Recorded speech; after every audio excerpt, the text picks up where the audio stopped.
Discussion करेंगे DNA replication के बारे में। ठीक है, कोई मेम्बल सेल है, मेम्बल सेल के अंदर उसके न्यूक्लियस के अंदर डीएनए होता है। ठीक है, 10 से 15% के एक्टिवेट हो जाता है डीएनए सिंथेसिस के लिए, रेप्लिकेशन के लिए। और वो का डीएनए न्यूक्लियस के अंदर कौन सी फेज के अंदर होता है? माइटोसिस के अंदर एस फेज के अंदर होता है। ठीक है, और वहाँ क्या है, रेप्लिकेशन के अंदर डीएनए रेप्लिकेशन के 1000 साइट होती हैं। ठीक, अब ये कह रहा है इसके अंदर जो डीएनए का रेप्लिकेशन होता है उसके अंदर एक एंजाइम होता है, हेलिकेज एंजाइम होता है। वो हेलिकेज एंजाइम एनर्जी का यूज करके एटीपी को हाइड्रोलाइज कर देता है, वो ट्रांसलोकेट हो जाता है।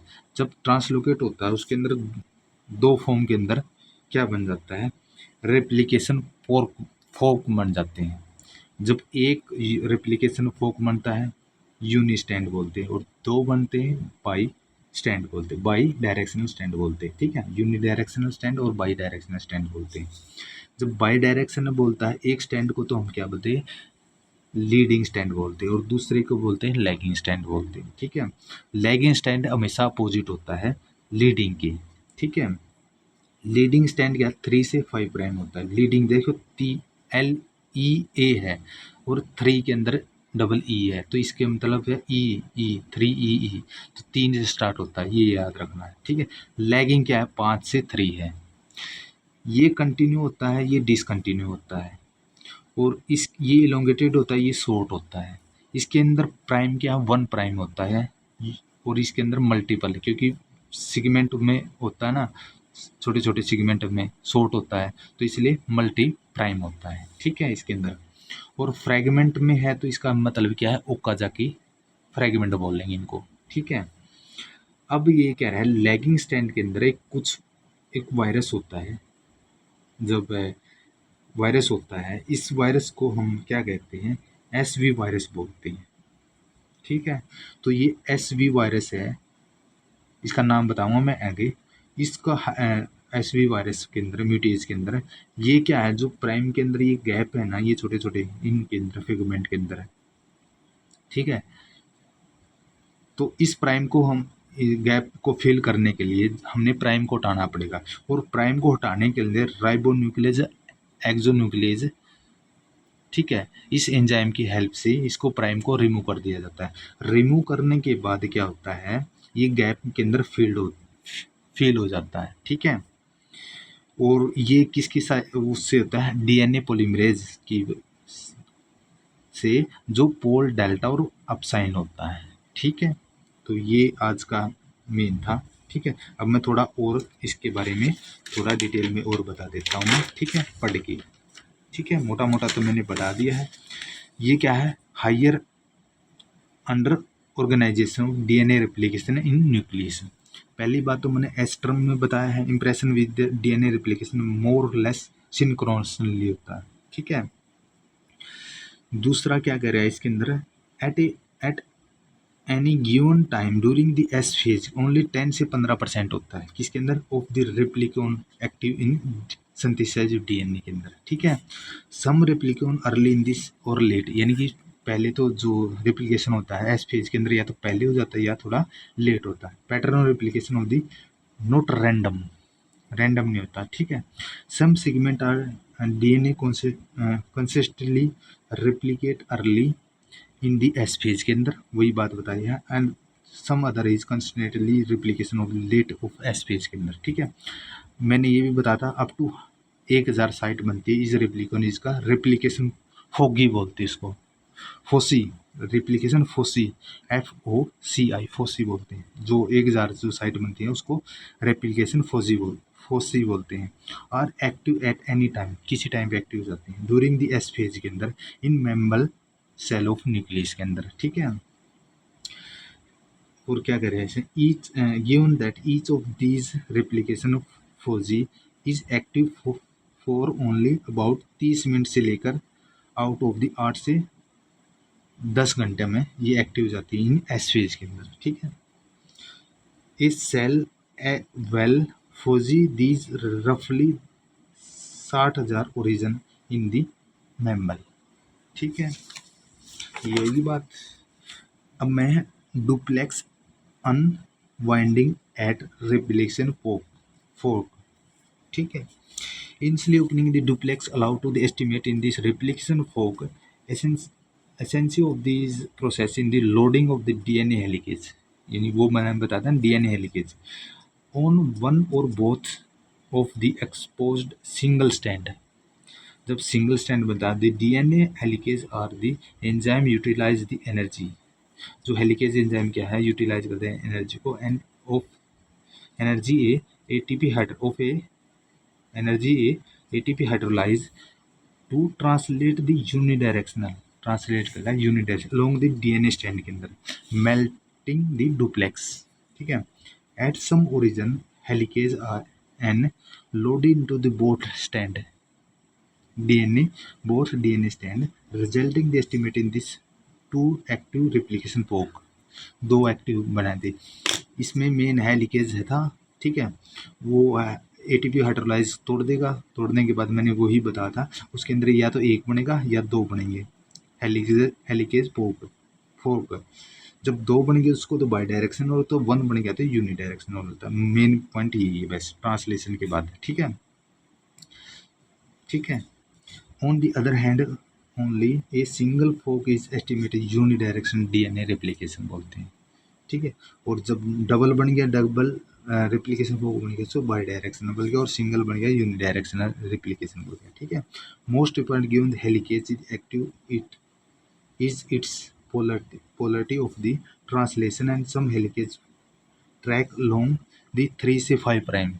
ठीक है, क्या है 3 से 5 डायरेक्शन बनेंगी. इज कॉल्ड 3 से 5 डायरेक्शन क्या है, उसको बोलते हैं क्या है, लीडिंग स्टैंड बोल देंगे. और template replication fork in this on the other move the 5 से 3 direction is of the leading stand.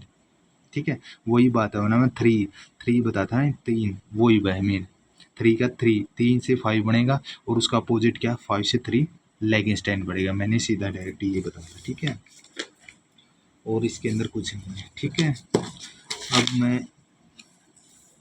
ये बता देता हूँ मैं. ठीक है, semi discontinuous DNA replication one progeny stand, one progeny बनेगी, लीडिंग स्टैंड बनेगी, इलोंगेशन कंटिन्यूसली लगातार है, सिंगल प्राइम होगा उसके अंदर. वेदर द अदर प्रोजेनीज क्या है, यहाँ प्रोजेनी का नाम लैगिंग और लीडिंग स्टैंड है बस, और कुछ नहीं है. कभी प्रोजेनी कह रहे तो उड़ जाओ, लैगिंग स्टैंड है. इज कंस्ट्रक्टेड यानी शॉर्ट है from this many short DNA chain elongated from the multi primer. ठीक है, polymerisation of leading strand occur in the same direction, यानी कि एज replication fork. ठीक है, and move the polarisation is the lagging strand is opposite direction. वही है उसका 3 से 5 पर बता दिया मैंने, यू के अपोजिट कह रहा है तो 5 से 3 प्राइम है. ठीक है, अपोजिट डायरेक्शन होगा. Nuclear DNA replication, the replication of the some virus, कुछ वायरस है, दो वायरस आ गया, SV14 बताते हैं, हाइपर्स वायरस बोलते हैं इसको, कंप्लीट नाम इसका. प्रोसेस बाय सेमी डिसकंटिन्यूस, वो कंटिन्यूस था, लीडिंग और लैगिंग क्या छोटे थे, डिसकंटिन्यूस था.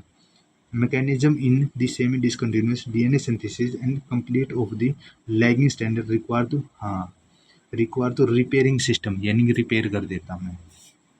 ठीक है, द रिमूव द प्राइम, मैंने डायरेक्ट ही रिपेयर तो बता नहीं था, मैंने डायरेक्ट ही प्राइमर को रिमूव कर दिया था. ठीक है, fill with the resulting the gap and join together start nascent DNA stand बोलते हैं, यानी गैप को फिल करने के बाद, रिमूव करने के बाद प्राइमर को, जो गैप ज्वाइंट हो जाएंगे आपसे रिमूव, छोटे छोटे प्राइम थे ना, मैं ज्वाइंट हो जाएंगे. कहाँ गया वो, बता ही देता हूँ मैं.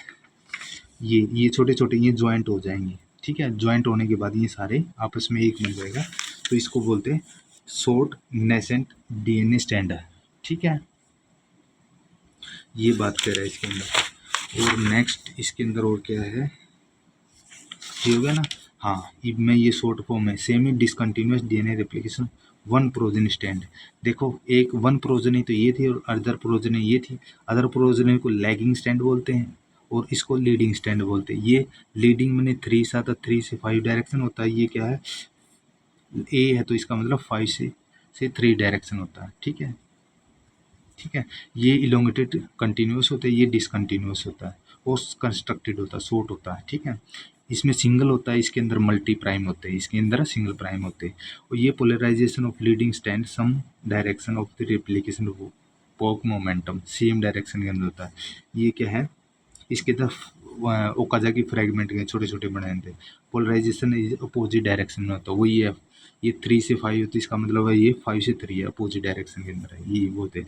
Nucleus DNA replication and some virus in the, वही बताया एसवी वायरस है, मैंने उसके शॉर्ट फॉर्म में यहाँ लिखा हुआ है, हाइपर्स hyper herpes virus processed by the semi-discontinuous mutation and semi-discontinuous mutation completely by lagging stand of the require a repairing system to remove the prime and fill the resulting the gap to join together by the short nascent DNA strand। वही बात है, ठीक है। अब एक point और बच गया है मेरे ख्याल में, तो ये बच गया है, इसके अंदर और है क्या, हाँ ये बच गया पॉइंट, ठीक है। मैकेनिज्म नेसेंट डीएनए स्टैंड यानी ज्वाइंट होने के बाद क्या हुआ, देखो, एक consequence of the wide speed used A DNA priming mechanism. Initially, the DNA synthesis is the required for a enzymatic machinery to remove the primer and replace them with DNA. In the case of nuclear DNA replication, their process rapid or efficient, occurring soon after the Okazaki fragmentation. वही बताया था ना मैंने, synthesis. Recently, work on this suggested that primer are removed through the combined action of ribonuclease H, RNase H and 5 से 3 का exonuclease. The result gap are filled by DNA polymerase, probably delta upsilon or pol delta or pol upsilon, and the final lack of shield यानी shield हो जाएंगे by DNA ligase 1 की तरह, ठीक है। आगे मैंने रह गया ये, तो बस इतना ही है, ठीक है।